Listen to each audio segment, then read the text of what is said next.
Kita ikuti perkembangan terkini, pernyataan terbaru dari Anies Baswedan, Capres nomor urut 1.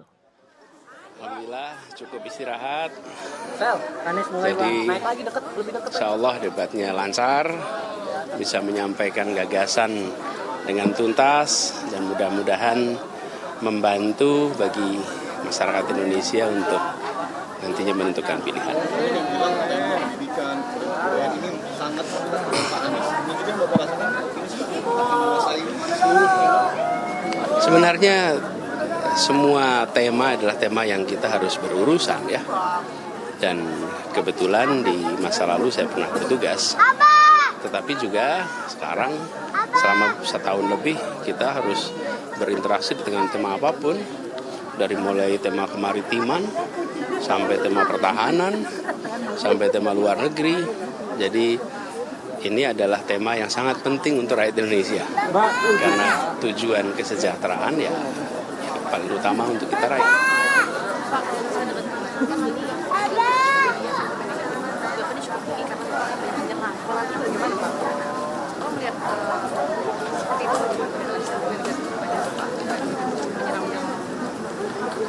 Sebenarnya yang dipaparkan adalah fakta, yang dipaparkan adalah pandangan yang bisa didiskusikan, bisa dibahas, semuanya masalah kebijakan.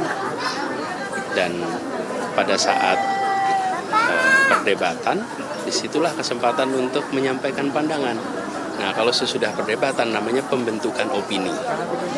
Nah, pembentukan opini itu kuat-kuatan anggaran.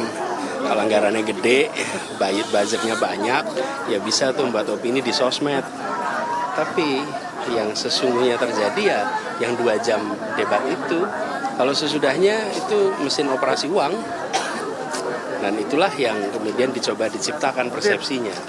Tapi yang penting bagi kami sampaikan gagasannya, sampaikan idenya, dan semuanya terkait kebijakan.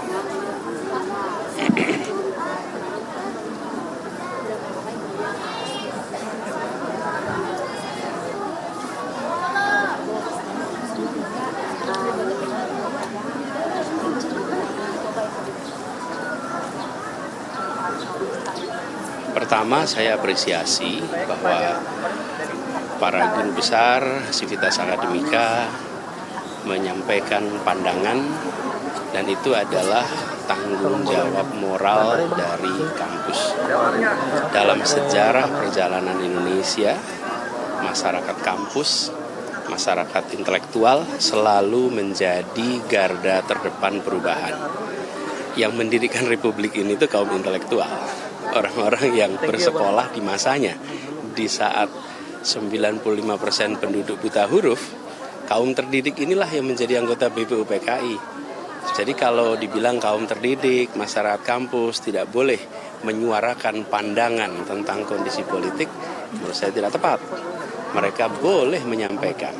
Mereka mungkin tidak terlibat di dalam aktivitas partisan politik, yaitu politik kepartean, politik kepemiluan, mereka tidak terlibat. Tetapi menyampaikan pandangan tentang kondisi negara, mengenai kondisi politik, itu sama seperti mereka menyampaikan pandangan tentang kondisi ekonomi, kondisi sosial, sama. Itu wujud tanggung jawab konstitusional. Justru ketika ada masalah dan kampus diam, ada masalah malah, berarti kebebasan berekspresi terganggu.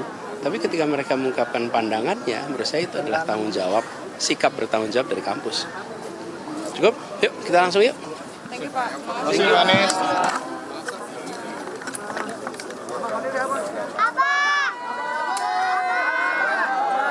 Itu tadi calon presiden nomor urut 1 Anies Baswedan yang memaparkan bagaimana persiapan jelang debat terakhir di Pilpres 2024 soal konten. Hari ini yang jadi tema antara lain adalah soal kesejahteraan sosial. Saya mau tanya soal ini, kesejahteraan sosial, apa yang jadi program unggulan dari masing-masing pasangan calon? Ke Kang Maman dulu, apa yang ditekankan, ringkas saja? Ya, tentu kita pertama dengan misi kita, visi kita nomor 2 adalah mengentaskan kemiskinan dengan memperluas lapangan berusaha dan menciptakan juga lapangan kerja.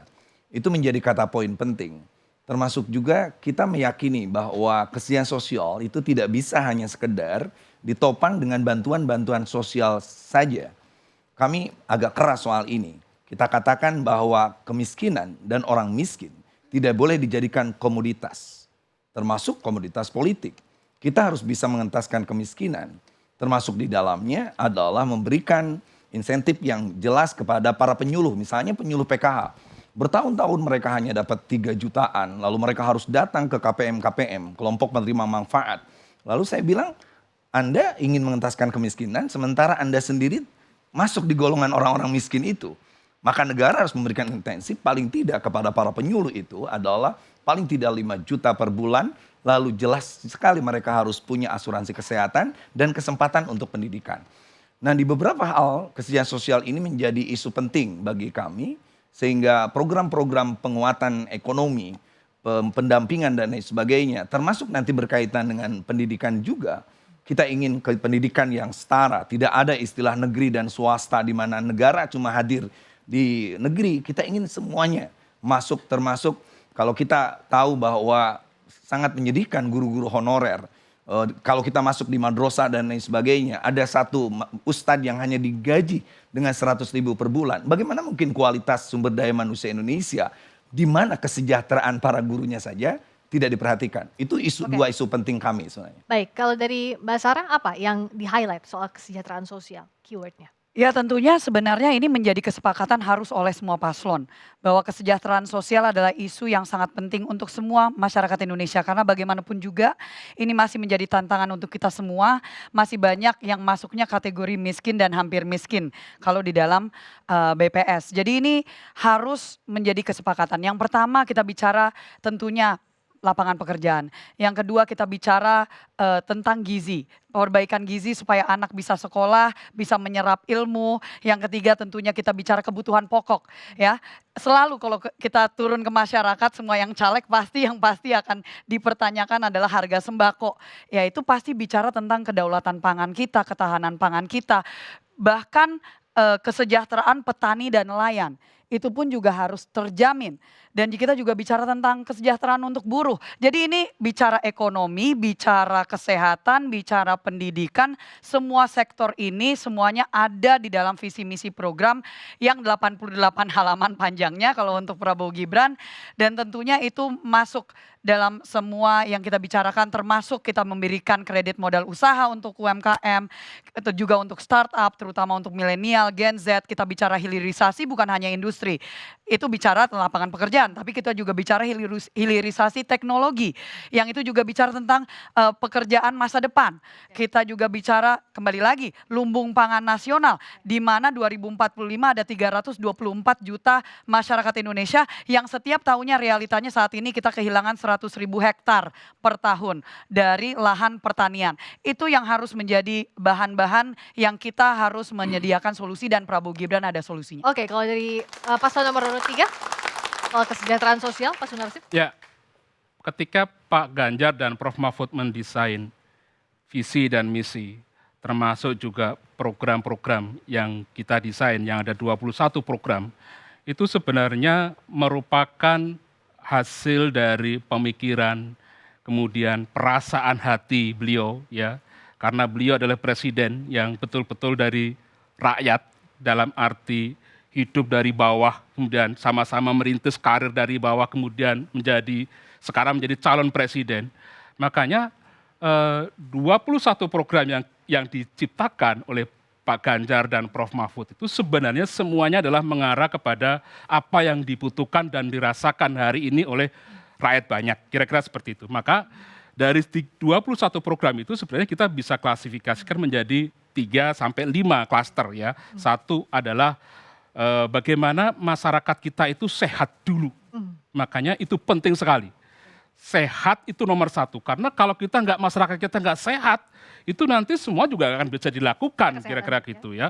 Makanya kita punya program 1 Vaskes, 1 Naskes, termasuk juga bagaimana kita bisa menyiapkan jaminan sosial bagi seluruh masyarakat Indonesia, baik tenaga kerja formal, tenaga kerja mandiri, dan macam-macam, itu 1. Yang kedua adalah terampil.